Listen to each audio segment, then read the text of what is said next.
নমস্কার বন্ধুরা, আজ আমি নিয়ে এসেছি সয়াবিনের দুর্দান্ত স্বাদের একটি নিরামিষ রেসিপি, যেটা ভাত বা রুটি দুইয়ের সাথে একদম জমে যাবে। আর এইভাবে রান্না করলে যে নিরামিষ খেতে একদমই পছন্দ করে না, সেও কিন্তু মাছ মাংস ফেলে এটাই খেতে চাইবে। আর তৈরি করাও খুবই সহজ, খুবই কম সময়ে, আর সাধারণ কিছু ঘরোয়া মশলা দিয়ে এটা তৈরিও হয়ে যায়।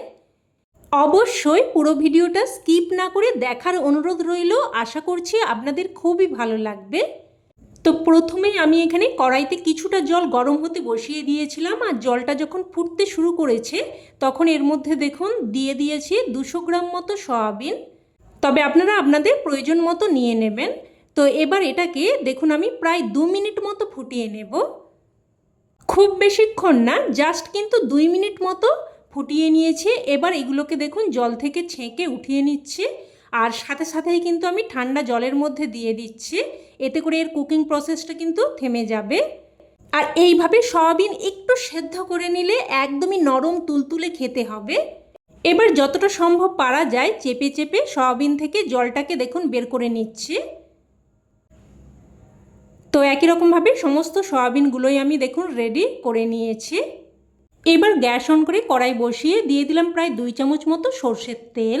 তেলটাকে ভালোভাবে গরম করে নিয়ে অল্প একটু লবণ দিয়ে মিশিয়ে নিলাম।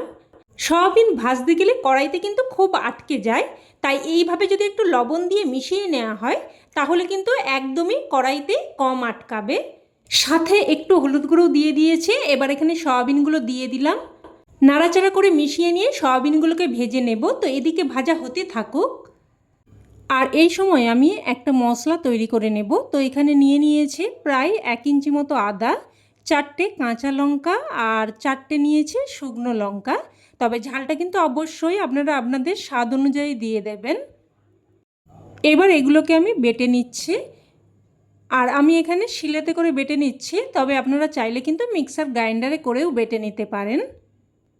আর আপনাদের কাছে অনুরোধ রইল, এইভাবে একবার হলেও কিন্তু সয়াবিন রান্না করে দেখবেন, খেতে ভীষণই টেস্টি হয়। তো দেখুন একদম মিহি করে বেটে নিয়েছি। এবার আমি এটাকে উঠিয়ে নিচ্ছি। এবার এদিকে সয়াবিনও ভাজা হয়ে গেছে। দেখুন হালকা লাল করে ভেজে নিয়েছি। খুব বেশি কড়া করে কিন্তু ভাজার প্রয়োজন নেই। খুব বেশি কড়া করে ভাজলে সয়াবিন কিন্তু শক্ত হয়ে যায়। তো এইভাবে হালকা লাল করে ভেজে নিতে হবে। তো হালকা করে ভেজে নিয়ে উঠিয়ে নিলাম। এবার ওই কড়াইয়ের মধ্যে আবারও দিয়ে দিলাম প্রায় 2 চামচ মতো সর্ষের তেল। ফোড়নে দিয়ে দিলাম 1/2 চামচ গোটা জিরে, আর দিয়ে দিচ্ছে 1 চিমটে হিং, আর দিয়ে দিলাম একটা শুকনো লঙ্কা আর একটা তেজপাতা। লঙ্কা আর তেজপাতাটাকে 2 টুকরো করে দিয়েছি।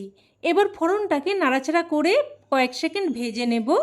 তো ফোড়নটা বেশ ভালোভাবে ভেজে নিয়ে এবার এখানে দিয়ে দিলাম একটা মিডিয়াম সাইজের কুচানো টমেটো। টমেটোটা দিয়েও একটুক্ষণ নাড়াচাড়া করে ভেজে নেব।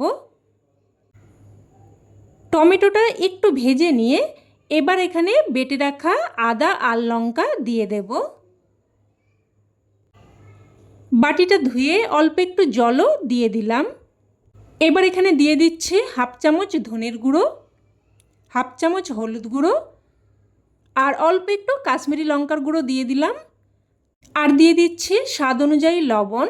আর তরকারির সমস্ত লবণটা কিন্তু আমি এই পর্যায়েই দিয়ে দিলাম। এবার সমস্ত মশলা নাড়াচাড়া করে ভালোভাবে মিশিয়ে নিয়ে একটা ঢাকনা দিয়ে মশলাটাকে প্রায় 2 থেকে 3 মিনিট মতো কষিয়ে নেব। এবার এখানে নিয়েছি 2টো সেদ্ধ আলু। আলুগুলোকে এইভাবে হাতে করে একটু ভেঙে নেব। তো দেখুন আলুগুলোকে ভেঙে নিয়েছি। এবার এদিকে ঢাকনা দিয়ে দিয়ে মশলাটাকে কিন্তু প্রায় 3 থেকে 4 মিনিট মতো কষিয়ে নিয়েছি। দেখুন মশলা থেকে একদম তেল সেপারেট হয়ে গেছে। এইভাবে মশলাটাকে কিন্তু খুব সুন্দরভাবে কষিয়ে নিতে হবে। এবার এখানে দিয়ে দিচ্ছে ভেজে রাখা সয়াবিন, আর সাথে সেদ্ধ আলুটাও দিয়ে দেব। আর দিয়ে দিচ্ছে অল্প একটু জল। আমরা বাড়িতে সকলেই কিন্তু সয়াবিন আলু রান্না করে থাকি, তবে এইভাবে সেদ্ধ আলু আর ঠিক আমি যেইভাবে দেখিয়ে দিচ্ছি এই প্রসেসে একবার হলেও এইভাবে বানিয়ে দেখবেন, খেতে কিন্তু একদম অন্য লেভেলের হয়, দারুণ স্বাদ হয়। এবার সব কিছু মিশিয়ে নিয়ে একটা ঢাকনা দিয়ে মিডিয়াম ফ্লেমে আবারও প্রায় 3 থেকে 4 মিনিট মতো কষিয়ে নেব। আর এই সময় এই রান্নার আসল মশলা আমি তৈরি করে নেব, যার ব্যবহারে এই রান্নার স্বাদ কিন্তু একদম দ্বিগুণ হয়ে যাবে। তো একটা তড়কা প্যানের মধ্যে আমি এখানে নিয়ে নিয়েছি 1 চামচ মতো গোবিন্দভোগ চাল। আর চালটাকে কিন্তু আমি ধুয়ে জল ঝরিয়ে নিয়েছি। আর দিয়ে দিলাম সাথে 2টো ছোটো এলাচ, অল্প একটু দারচিনি আর অল্প একটু তেজপাতা। এবার লো টু মিডিয়াম ফ্লেমে অনবরত নাড়াচাড়া করে প্রথমে এগুলোকে একটুক্ষণ ভেজে নেব। দেখুন এইভাবে প্রায় মিনিট খানেক মতো ভেজে নিয়ে এখানে দিয়ে দিলাম 1 চামচ গোটা জিরে। এবার আবারও কিন্তু লো টু মিডিয়াম ফ্লেমে নাড়াচাড়া করে কিছুক্ষণ ভেজে নেব। একটুক্ষণ নাড়াচাড়া করার পরেই দেখবেন সব কিছু চিটপিট করে ফুটতে শুরু করবে আর একটা সুন্দর ফ্লেভার বেরোতে শুরু করবে। আর ততক্ষণ অবধিই কিন্তু ভেজে নিতে হবে। তো এটা ভাজা হয়ে গেলে সাথে সাথেই কিন্তু নামিয়ে রাখতে হবে। তো নামিয়ে নিলাম। এবার এদিকে প্রায় কিন্তু 3 থেকে 4 মিনিট মতো ঢাকনা দিয়ে দিয়ে মশলাটাকে সয়াবিন আলুর সাথে বেশ ভালোভাবে কষিয়ে নিয়েছে।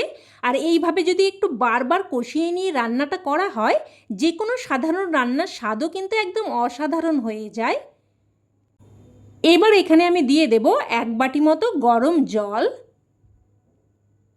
আর অবশ্যই কিন্তু গরম জলটাই ব্যবহার করার চেষ্টা করবেন, তাতে করে রান্নার স্বাদ বজায় থাকবে। তো সব কিছু মিশিয়ে নিলাম। এবার একটা ঢাকনা দিয়ে মিডিয়াম ফ্লেমে প্রায় 4 থেকে 5 মিনিট মতো রান্না করে নেব। এবার আমি যে মশলাটা ভেজে উঠিয়ে রেখেছিলাম ওটা দেখুন শিলেতে করে একদম মিহি করে বেটে নেব। আপনারা চাইলে মিক্সার গ্রাইন্ডারে করেও বেটে নিতে পারেন। সেক্ষেত্রে প্রথমে শুকনো অবস্থায় একটু ঘুরিয়ে নিয়ে তারপর জল দিয়ে এইরকম মিহি পেস্ট করে নেবেন। এবার অল্প একটু জল দিয়ে আমি শিলটা ধুয়ে দেখুন মশলাটা নিয়ে নিয়েছে। আর এইভাবে কিন্তু একটু ভালোভাবে মিশিয়ে নেবেন, যেহেতু চাল বাটা হয়েছে, না হলে কিন্তু দলা পেকে যেতে পারে। তো এইভাবে একটু জল দিয়ে মিশিয়ে নেবেন। এবার এদিকে প্রায় 4 থেকে 5 মিনিট মতো রান্না করে নিয়েছি, ঢাকনা তুলে নিলাম। এবার ঠিক এই পর্যায়ে এই বেটে রাখা মশলাটা দিয়ে দেব। আর এই মশলাই কিন্তু এই রান্নাকে একদম স্বাদে গন্ধে ভরপুর করে তুলবে। এবার এখানে দিয়ে দেব অল্প একটু চিনি। যেহেতু নিরামিষ রেসিপি, একটু মিষ্টি অবশ্যই দিয়ে দেবেন, তাতে করে স্বাদটা সুন্দরভাবে ব্যালেন্স হবে, খেতেও কিন্তু খুবই ভালো লাগবে।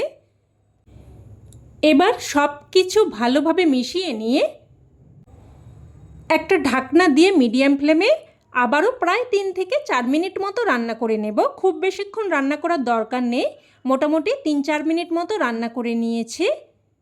আর দেখুন গ্রেভিটা কিন্তু বেশ ঘন হয়ে গেছে। আর এটা ঠান্ডা হলে আরেকটু ঘন হয়ে যাবে, যেহেতু চাল বাটা দেওয়া আছে। এবার এখানে সবশেষে দিয়ে দেব 1 চামচ মতো ঘি। তো ঘিটা দিয়ে ভালোভাবে মিশিয়ে নেব। ভালোভাবে মিশিয়ে নিয়ে এবার গ্যাসের ফ্লেম বন্ধ করে একটা ঢাকনা দিয়ে স্ট্যান্ডিং টাইমে রেখে দিলেই রান্না কিন্তু একদম তৈরি। এবার এটা গরম গরম ভাত বা রুটি যে কোনো কিছুর সাথে পরিবেশন করতে পারেন, খেতে কিন্তু এক কথায় জাস্ট ফাটাফাটি লাগে। অবশ্যই এইভাবে একবার বানিয়ে দেখবেন, না হলে কিন্তু এর স্বাদ আপনারা উপলব্ধি করতে পারবেন না। তো রেসিপি কেমন লাগলো অবশ্যই কমেন্টে জানাবেন। আর ভালো লেগে থাকলে প্লিজ একটা লাইক দিয়ে দেবেন। আর চাইলে অন্যান্য বন্ধুবান্ধবদের সাথে শেয়ারও করতে পারেন। আর চ্যানেলের নতুন বন্ধু হয়ে থাকলে চ্যানেলটিকে অবশ্যই করে সাবস্ক্রাইব করে নেবেন। তো আজ এই অবধি, আবারও অন্য কোনো রেসিপিতে দেখা হবে। ততক্ষণে ভালো থাকবেন, সুস্থ থাকবেন। ধন্যবাদ।